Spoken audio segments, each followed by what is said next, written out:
Welcome to People Who Inspire. I'm your host, Mary Drelizak. Ted and Phyllis Kovall have spent the past 54 years of their marriage pouring their hearts into the Connellsville community. Their story is one of commitment, not just to each other, but to the place and the people they proudly call home. Let's meet Ted and Phyllis.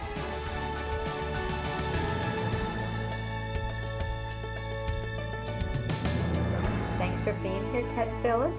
We're happy to be here. So glad that you're here. Let's start with, how did you two meet?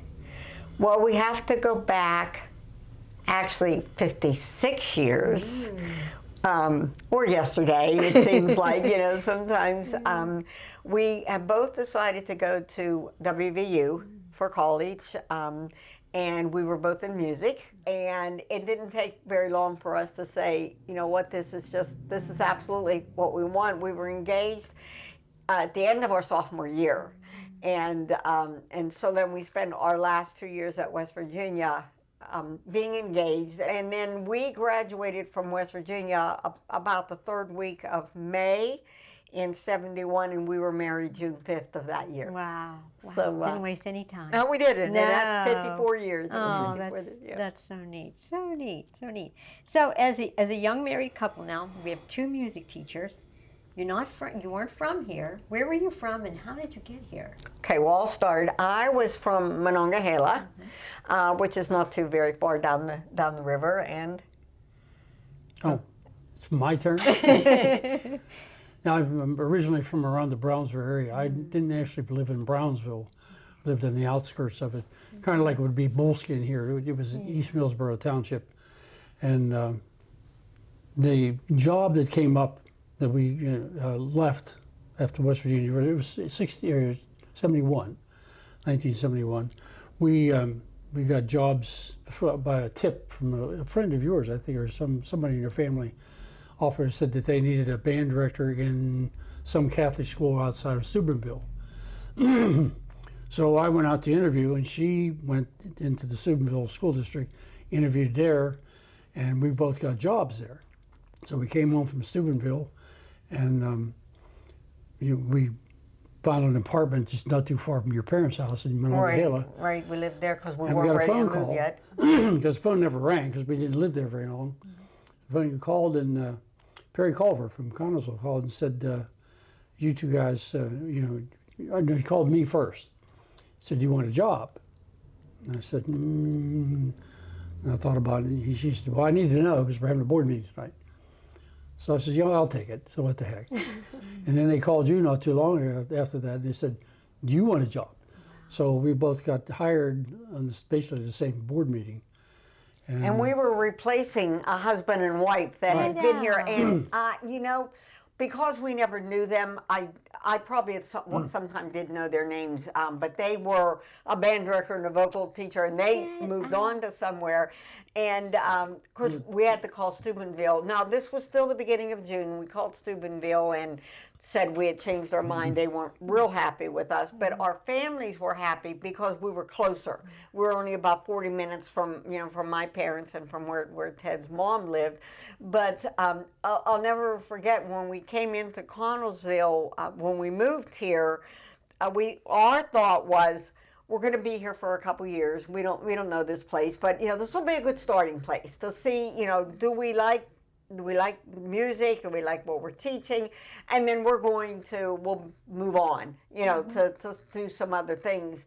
And 54 years later, we are still here. We started off in a little apartment in Scottsdale. Yeah, we couldn't find anything in Connellsville. Right. Nothing available. Get out. And then we moved to a place close to where we are now, by the Armstrong building. It was a little apartment close to Bud Murphy's, and we were there for a couple years. Yeah. It was convenient because I just drove up the hill to junior high east. It was real convenient. Yeah. And then we got how we got our home in on the south side. Well, maybe that's a better story for you to tell. I was really good friends with a lot of the secretaries. That's the first person you get to know when you go into school. Second person is the custodian. So I was good friends with Rose Bear, who was at Zach Connell, and she was real troubled one day. I said, Rose, what's the matter? And she says,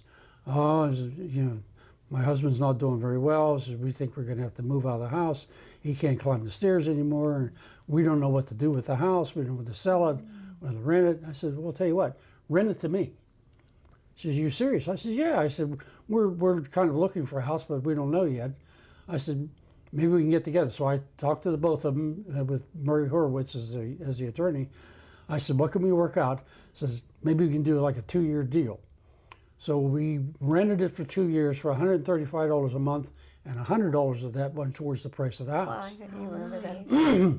So during that time, that was during Jimmy Carter's years, when the price of CDs went through the roof at 15 and 17%. So we were living off of my salary and saving hers, and I was investing in all those CDs. At the end of the 2 years, I had enough money to pay cash for the house. Oh, wow.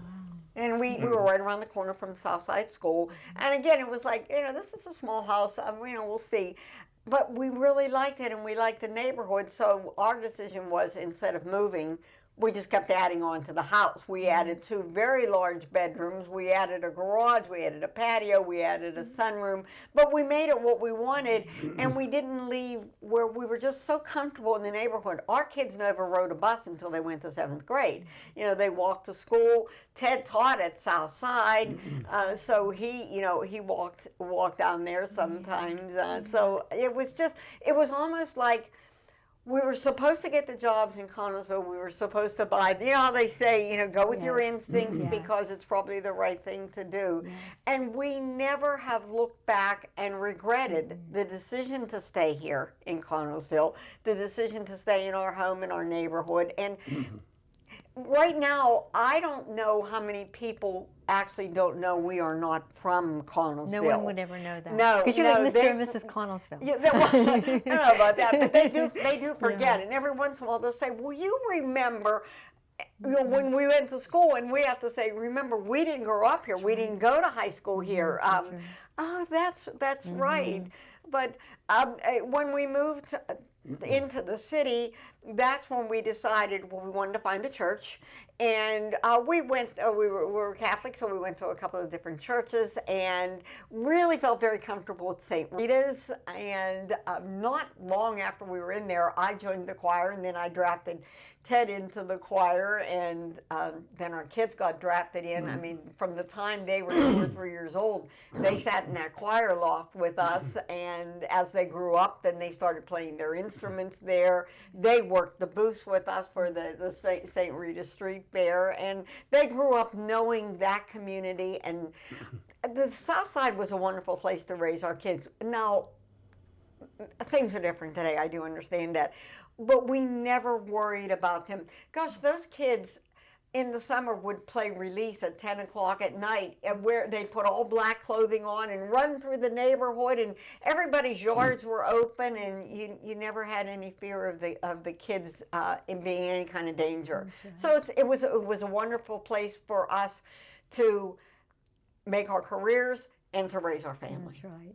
And it was a very welcoming community to you, It really was, yes. The schools, most of our very closest friends are who we met through teaching, and just have remained that way. Yeah, so that's really great. So you both taught music, and so you were on at which levels did you teach? My job here in Connellsville, the first job I was hired for, I was at Junior High East.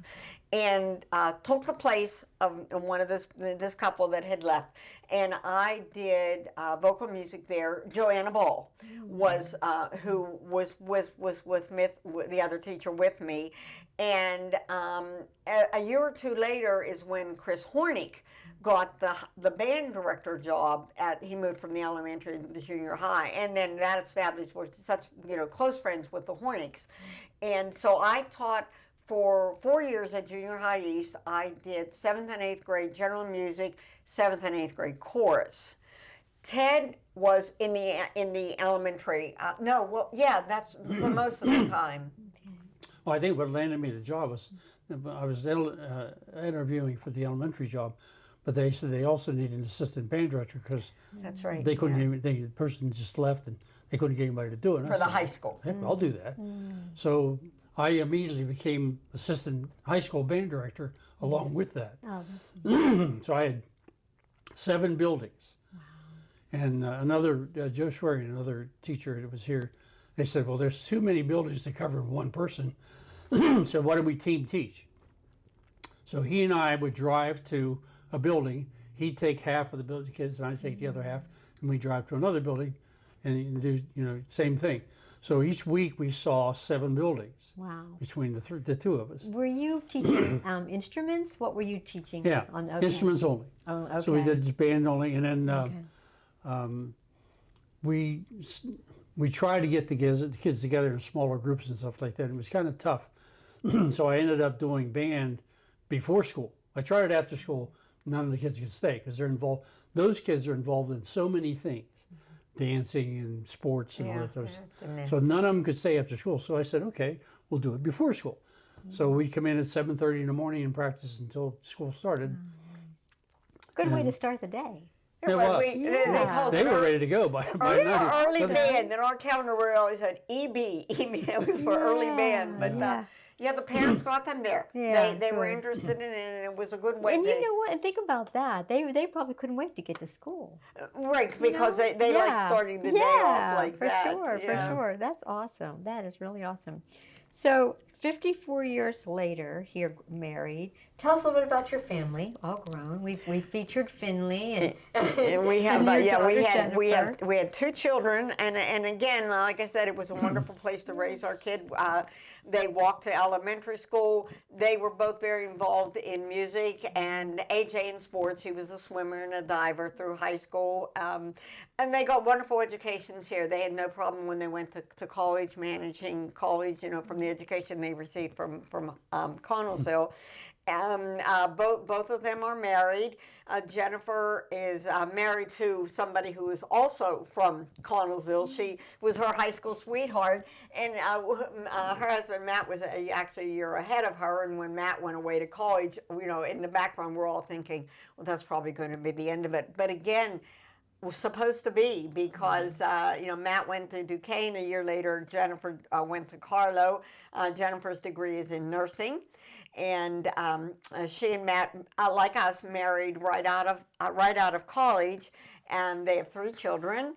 Arlington, who actually graduated from college already a year ago. We can't believe we have grandchildren that old. Yeah. And their daughter Finley, who is finished high school this year. And then when Finley was a year old, they always talked about adopting a child, and they had a very sudden opportunity to adopt a boy from China, which was very unusual, because the Chinese did not adopt boys. It was girls mostly. But Canaan, their son Canaan, was born with a severe cleft palate.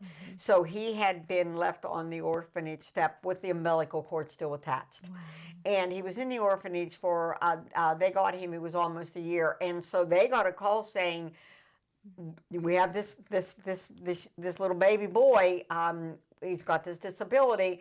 Will you take him? And so Matt and his aunt flew to China. Jennifer couldn't go because Finley was not quite a year old, and they adopted Canaan. So Finley and Canaan really grew up as virtual twins. Right. And so they're both going away to college this year. Right. So Jennifer will have empty nest. They still live in Boston.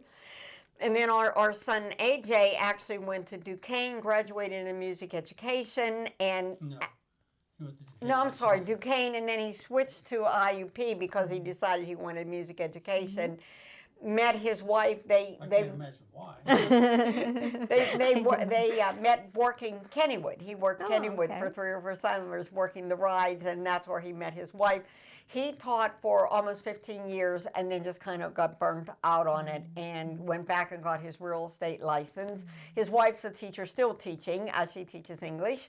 They have 2 boys, Ethan, who is a senior this year, and Jackson, who is a 9th grader. And they live in Monaca, close to the airport. So we do get to see them a little more often. That's good. That's awesome. So some here, Jennifer and our family a little bit farther away. Right, a little further away. So that's good. That's really great. How did your community involvement? You are so involved in the community, so involved. Let's talk a little bit about when did you start getting involved in community things like that? And I think the church choir was probably the start of it, because we could do that while we were still working, because the commitment for that was Sunday mornings or working the street fair in the summer, because during the school year between teaching and then I gave sometimes as many as 30 private lessons a week in our home, there wasn't a whole, and we were involved with our kids, so there wasn't a whole lot of time. But well, Ted actually started it because he started riding bikes and getting involved just in biking. Okay. You know, in 1990, that's when Gary Stout and his partner, name escapes me right now, they had the bike shop over where Big Six was, about close to 7th Street. Those were these Sheets is. And I just, for the heck of it, I went in and looking at some of the bikes and things like that. And John. And That's right, John, yeah. Waited on me. And he said, what are you looking for? I said, I don't know. I said, you know, I haven't ridden bike for years. You know, he said, well, let me try a couple hours. We tried some out and things like that. He says, I think this is a good one. He pulled out this red Cannondale. And he says, this is last year's model. He says, this is the last one we have. Try it out. So he fitted me. He says, okay. I said, how much is it? He said, $600. Well, back then, you could get a Huffy for $50. So $600 was like buying a car. Right. You know, at that time. Right. I said, he says, nah, you can buy it on payments. Why you can pay me, you know. So I said, okay. So I took it and started riding the bike. And then Gary Wandel, not too long ago after that, decided he wanted to buy one. So he went and bought a Trek. He said, you know what? And Gary's, you know, he's always into all that kind of stuff. He goes overboard. So he says, I think we want to do the MS 150. I said, what's that? He says, it's a bike ride from Pittsburgh to Erie. I said, Gary? He says, no, we got to do some training. So we started training by using the trail from Connellsville to Ohiopyle before it was even a trail. The ballast from the old railroad line was still there. And we had to ride uphill to Ohiopyle on that stuff and back down. And like a fool, I followed him. And so at that time, we were basically the only two bike riders that people knew. And for the MS, they raised funds for multiple sclerosis. Okay. So Chris Wagner called me one day. He said, you know what? He says, we're trying to get this trail through. He said, we need one or two more people to be on this committee that we're forming. Would you like to come in and join us? I said, when do you meet? He said, tonight. I said, tonight? I said, well, you know, what time? He said, 7 o'clock. I said, oh, okay, where are you meeting? Well, it's the old chamber office. It was over on the west side. So I went in and met Jim Schilling and Ralph Wanwalker was there, and Chris Wagner and a few other ones and stuff like that. And we started working on getting the trail from Ohiopyle to Connellsville. So that was back in 1991. And then after that, we developed into trying to get the trail from Connellsville towards Dawson, that type of thing. And they pulled a couple strings. So every once in a while, they'd have a meeting, you know, hit and miss type of thing. So it wasn't something I did all the time, so I could fit this in to my schedule at that time because I was still teaching. And one thing led to another, and somehow I became secretary because Chris left. She went to do the State Theater. And not too long after that, Jim Schilling left. He went to Ohio somewhere, and Ralph Warmbacher became president. He said, why don't you be vice president? I said, okay. So we'd go to a couple of meetings, and Ralph, you know, was having trouble getting him. He said, I can't do this anymore. I'm just too busy with the redevelopment authority. Yeah. Can you take over? So here I am. I'm the Lone Ranger, and I'm president of something that really doesn't exist. So I started tapping some of my friends and things like that. First thing they did is they introduced me to Clyde Martz, who was doing a lot of the work, and a couple of the other guys. And then Jim Hahn came on, and I said, well, we got to do some regular meetings because we got too many things to do. So I drafted a lot of people to be on the council. Gary Wandel was one of them. I took it, you know, grabbed him, and you know, a lot of other, had some volunteers who wanted to help out. And that's where it started. So when I retired in 2006, that's when this whole thing began. And one thing led to another. You know, I learned on the fly, you know, what it was to be a community and be what was good for the community, what did he need, and that type of stuff. So from that time on until just this past year, I've been president. And you learned how to write the grants to get. Well, I learned that from Ralph and from his secretary. Learned how to do that and that type of thing. So it was basically follow the pattern they set up, that type of thing. So it was scouting them out and figure out where do you go, what's available, what's not available, what do we need. We started out buying a lot of used equipment, and they kept breaking down, and we spent more time fixing it than we did using it. I said, this is dumb. So I said, we started writing grants and got new stuff. So it's everything we have now is new. We don't buy anything used. And it's the stuff that we bought way back then is still running. So. And it really started as a love of biking, and then has grown into a love of the trail, and then convincing the community of the value of the trail, because we loved Connellsville, and Ted would go to every organization and every meeting he could and say, you don't understand what this can do for the community. And we know that now. That's right. And he's drafted a lot of people onto the council, and it's such a wonderful organization. Those volunteers like us, that's their heart and soul. That's right. Working on. So it's the Yough River Trail Council. And tell us what it looks like now, part of the Great Allegheny Passage, the most beautiful part of the Great Allegheny Passage. So we hear. How many miles? Many times. Yeah, and some of the things that you've done that have happened that didn't exist before. The first thing that we did was to renovate the blue building, so we had someplace to meet. So we got a couple of Boy Scouts. And that's at Yough Park, near Well, it's up above. Beyond Martin. Martin. Yeah. And got a couple of Boy Scouts that did the project, an Eagle Scout project. So they renovated the whole building. We cleaned it out, painted the floor, did the whole bit. And we got that going, so we have someplace to meet regularly and store all the stuff that we had that was not equipment. So we got all that stuff in there, and then we started buying equipment. I went to some meetings, the Trail Town meetings, and each time we went, the people that were in charge of the Trail Town group, they would interview a lot of people on the trails and say, what are you looking for when you come into town? And the first thing they were looking for was a bathroom. And the second thing they were looking for was a campground, someplace to camp. We had neither one of those things. No. Wow. And you maintain how many miles? Yes.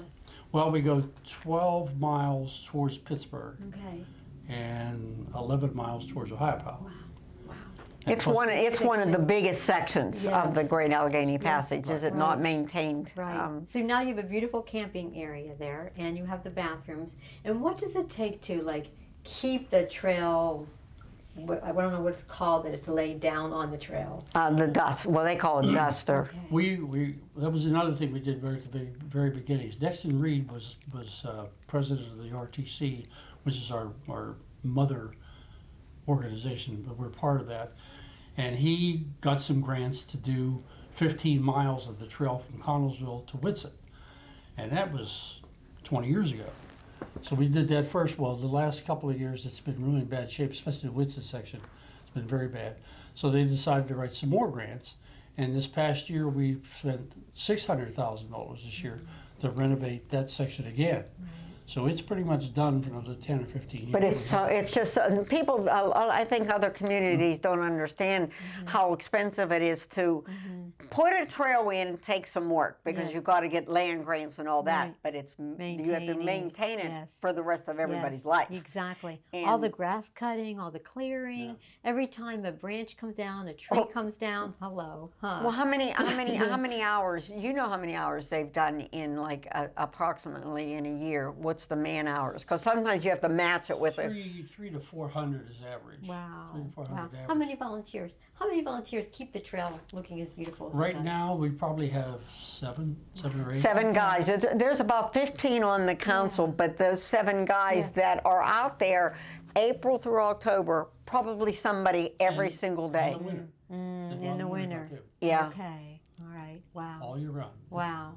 And now, part of the Great Allegheny Passage, people from all over the world are on that trail, coming through Connellsville every single day. We're averaging, we think, from all the trail counting that we've done, Yeah. that we get about 100,000 people a year to go through Connellsville. That's amazing. That is And they're amazing. spending money. Yes. You know, yes. they're And, yes. they're going to the restaurants, or they're Right. going to the grocery stores. Yes. They're staying in the hotels or the Yes, bed and yes, breakfasts. yes. You The know, Comfort Inn, now they Right. have the River's Edge restaurant, Right, Martin's.